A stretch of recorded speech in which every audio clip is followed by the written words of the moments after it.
Alright guys, back at it again. My last video talking about hazards to stay away from when you're buying a homestead farm or a piece of land. It got a lot of people asking me. They're like, what are you talking about, coal mines, this and that? How do I stay away from them? So when you're buying a homestead, you want to make sure that if you're going to be eating off of the land and drinking the water from the well or the aquifer or the spring, that it's not polluted by some source of toxins, whether it's a chemical spill, coal mine. This video is about coal mines. So as you guys may know, I grew up outside of Richmond, Virginia. This is a map of the coal mines in West Virginia, or excuse me, in Virginia. Oh, that looks like a lot of coal mines for a residential area. Sure. You zoom out, rest of the state, no coal mines, no coal mines. All right, not going to believe this. Boom, that's Appalachia.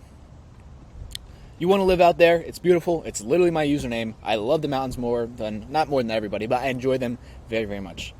That right there, these are all coal mines. Some active, some abandoned. I guess these are all abandoned. This is a map of abandoned.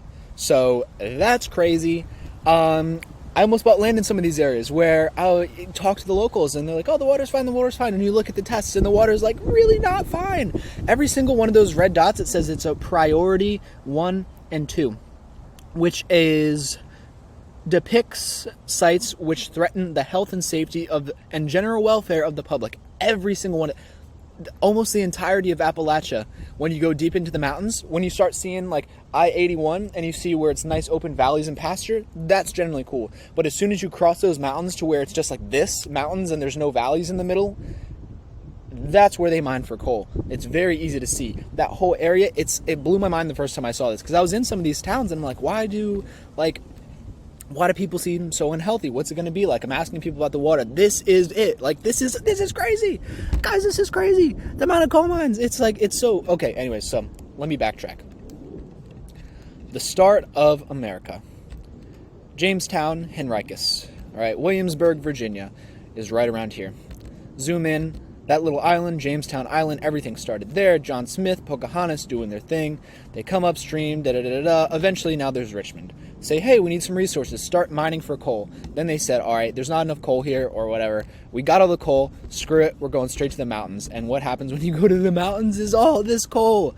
It's insane. So, I remember being a kid and playing out in the woods and the creek and all that good stuff, and actually finding some old railroad tracks and railroad ties and old mine shafts that they were supposed to bury in, and you can actually go into the woods and dig up chunks of coal, like all around this area here.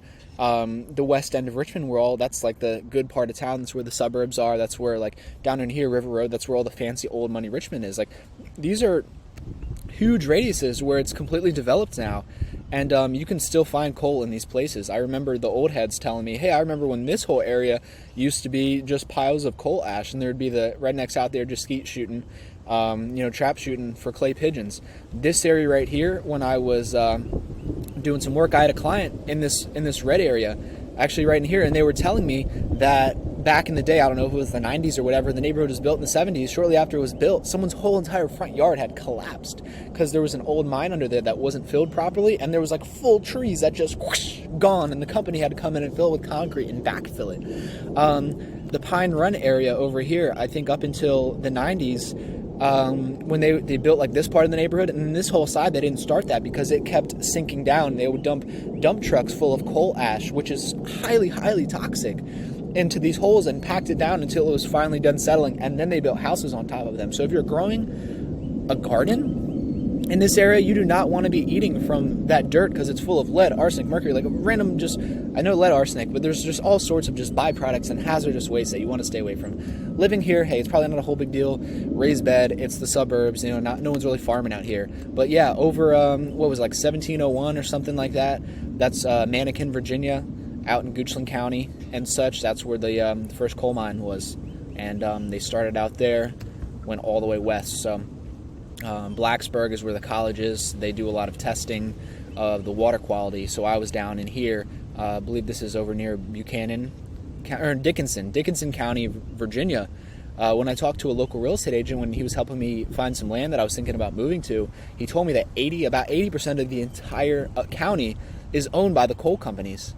Like, it's all just owned by these corporations who do not care about what happens to the water, what happens to the animals and the plants, and they don't live there. They probably live somewhere in California. So unfortunately, if you live in any of these areas in Southwest Virginia where it gets away from this nice open pasture land where the roads are and you can see the long strips of mountains, when it goes to the part where it's all like this, unfortunately, it's not a place that I would like to live. And I had really, really hoped and dreamed of living here just because it's so nice. Land is inexpensive. You can get your foot in the door a lot cheaper than other areas. Land for maybe $2,000 an acre.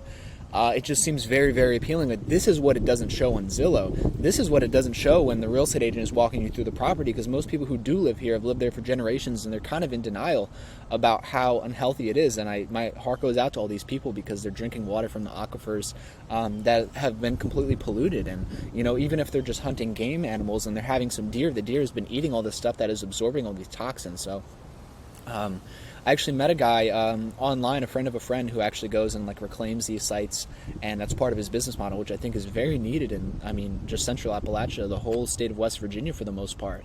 Going into Tennessee, Kentucky, Pennsylvania, up towards New York every single one of these dots right here is a hazard for human life. That's the whole place. So I just wanted you guys to know about that. I'm not bashing on Appalachia. I love it there. It's super fun. Just hiking, I met some really cool people.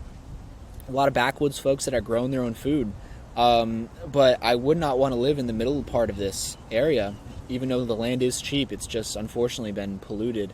And when you zoom out, you can see the rest of the United States all in here. Going down to Tennessee, Alabama. Illinois. Indiana, excuse me. And then once you go out west, there's all sorts of gem mines and lead mines, like Leadville, Colorado. It's important to know the names of the towns. Leadville, oh, vacation, skiing, whatever. There's lead. Everyone is mining lead. So, Idaho has some other mines up in here, but that's not on the map because it's not a coal mine. So that's where the deposits are in the United States of America. Something to look out for. I might live on the outskirts of it. I think it's really cool. Like this part of West Virginia here, Rich Creek, Virginia. This is pretty nice, but it is a little bit close. This water is technically all in the same aquifer that this stuff is, so it's something to look out for. It's something to be conscious of. So when you're looking for a homestead, check it out. Make sure you know what you're getting into. Maybe collect some rainwater if you're trying to make it work and you already own some land there. Filter it really well. I'm sure there's definitely approaches. It's not all doom and gloom. There's ways to figure it out, but it's definitely something you want to know ahead of time before going and purchasing a piece of property in any of these areas.